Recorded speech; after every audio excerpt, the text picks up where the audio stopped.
All right, what's going on, y'all? Listen, we in the next video of the Black Empire University video series, man. And in this video, I'm going to go over with you guys how to handle your credit cards. First and foremost, it's important to know that credit cards make up a very large percentage of your credit score, right? So you have 35% history, right?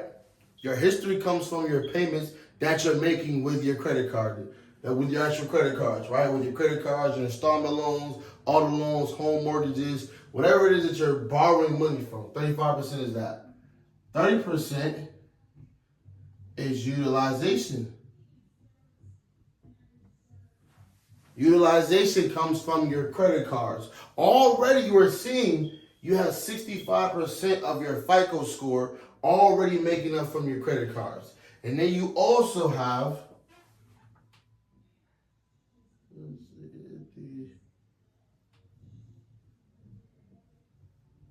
the length of time that you have the credit card open, which is why it's very, very, very important to never close a credit card down.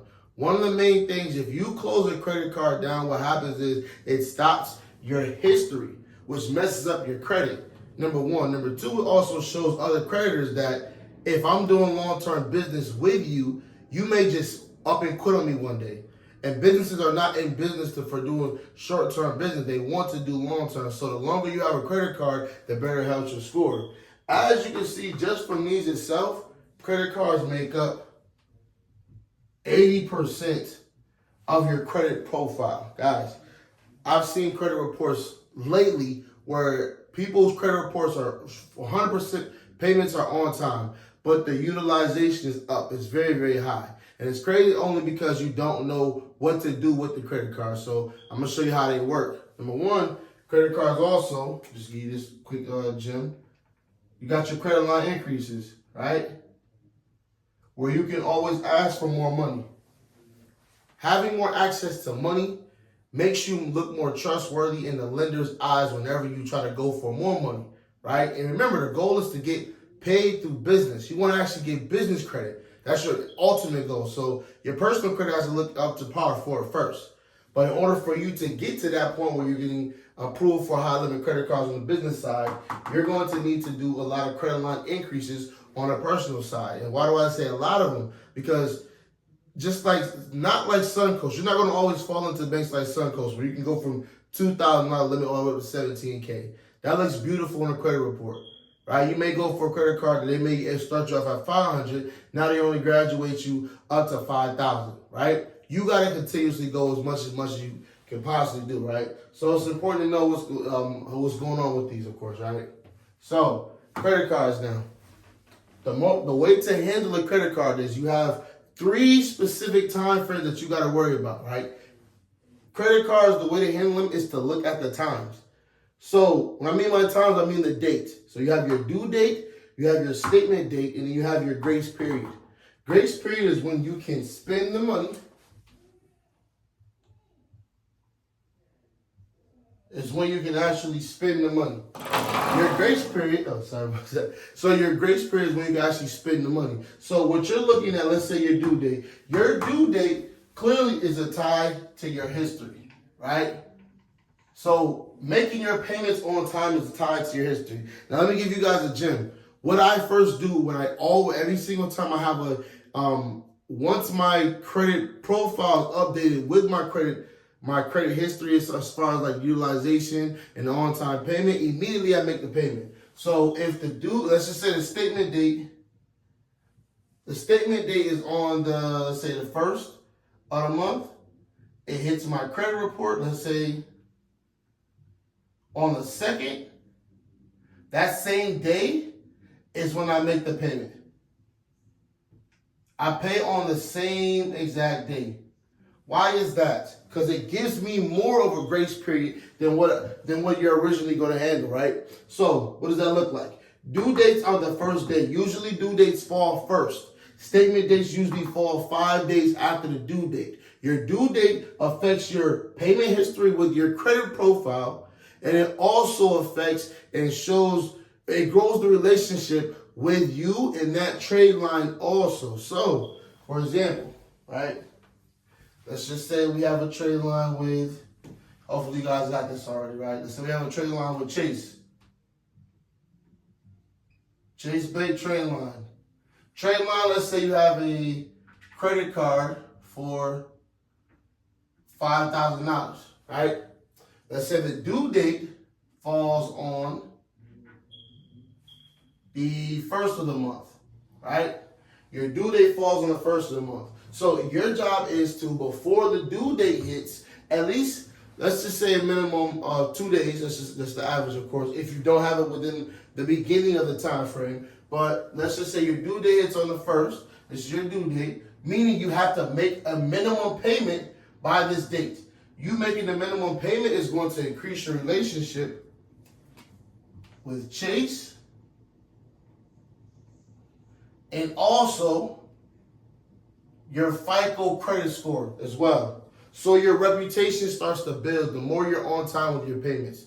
This you have to 100% always be focused on. So you can either, you got a few options. You can either check your credit profile or check your credit scores with alongside your credit card apps every couple days or so. That way you keep up with them. That's what I do preferably, right? Or you can have your stuff set on auto pay as well. That's the way you can just let it ride. Don't have to worry about ever doing it. Me, I focus on the credit, of course. So I do it I check my credit every other few days. So your history is, you get a benefit with your history, making your payments on time with your due date, so your credit profile, and you increase your relationship with that bank.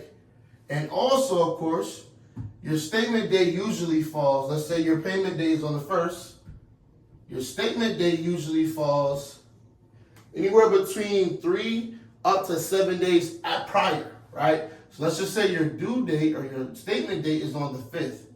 Your job is to make sure you pay down 30%. You need to have your balance at 30% or less,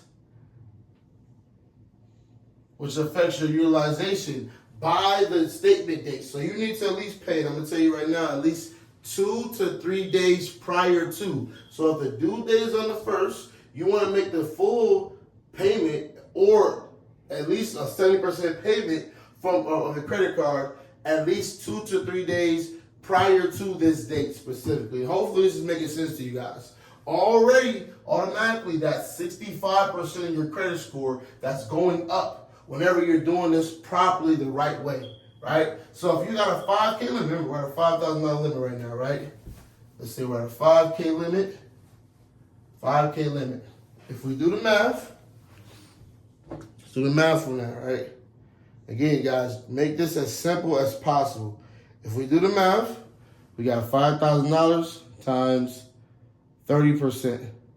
Your balance should be nothing less or nothing more than $1,500, right? If you have a 5K limit. So balance should be no more than that. So let's just say you pay it to where your balance is now at $1,500. Boom. Once the statement date actually hits, and you always do it a few days before. Why is that? Because of processing. Sometimes you got to give it your statement date some processing time also, right, for it to actually hit. So once that hits your credit profile, your score is going to jump up, of course, or maintain if you already got good credit.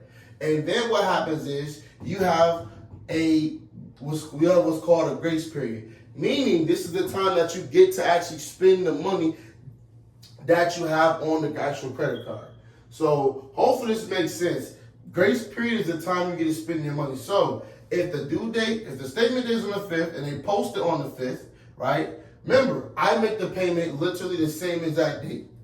So you guys already got this. So on the 5th, statement date hits your credit report. You have all the way until the 5th of next month. As long as you make that payment now, you have all the way to the 5th of next month to make your payment of at least having your balance at 30%. And hopefully this makes sense. Any questions you guys have in regards to this, I need you guys definitely to mention this directly. But this has to make sense to you guys. You got to maintain your credit cards as much as possible. Credit cards are something that's there to help you. So when people tell you only use credit for certain bills, only pay for gas and things like that, don't listen to them. Use your credit cards for everything. But make sure you're using it just like your cash. So if you know you get paid $2,000 per week, $8,000 per month, and you have credit cards, you can spend the $2,000. Well, I never recommend the full thing, but you can spend as much money as you have. But make sure that you're treating it the right way. Your cycles this is going to be the most important part of you having an actual credit card. And make sure that you keep that balance under 30%. I prefer 10%. That gives you the highest probability and it gives you the highest limits when you go for credit line increases. All right. So hopefully this makes sense, guys. Remember to keep your notebooks and stay on top with the next video.